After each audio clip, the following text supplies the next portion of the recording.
उन्होंने बहादुरी और जाबाजी दिखाते हुए 1965 के युद्ध में कई पाकिस्तानी पैटर्न टैंकों को नेस्त नाबूद कर दिया था।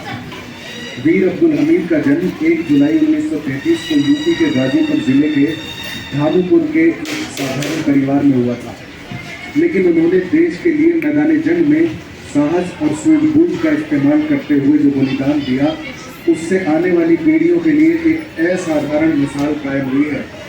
अब्दुल हमीद 27 दिसंबर 1954 को भारतीय सेना के ग्रेनेडियर रेजिमेंट में भर्ती हुए थे।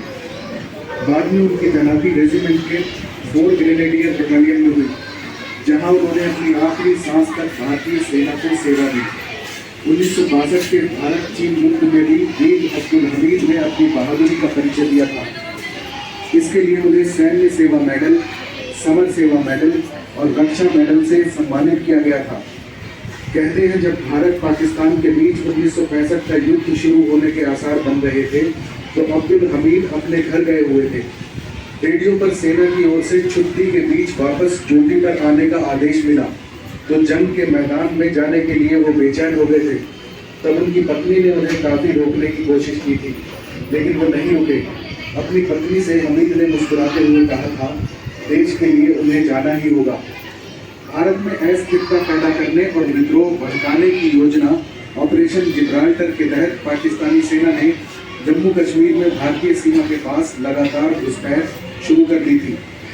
पाकिस्तान ने कश्मीर पर कब्जा करने के लिए गुरिल्ला हमले की योजना बनाई थी, जिसे अंजाम देने के लिए 30,000 छापामार हमलावरों को पाकिस्तान में ट्रेनिंग दी गई थी। 7 सितंबर 1965 की रात को पाकिस्तान ने भारत पर हमला कर दिया। भारतीय सेना के जवान भी उनका मुकाबला करने खड़े हो गए। उस वक्त वीर अब्दुल हमीद पंजाब के तरन तारण जिले के खेतकरण सेक्टर में सेना की फ्रंट लाइन में तैनात थे। सुबह 9 बजे वो चीमर गांव के बाहरी इलाके में गन्ने के खेतों के बीच में बैठे थे।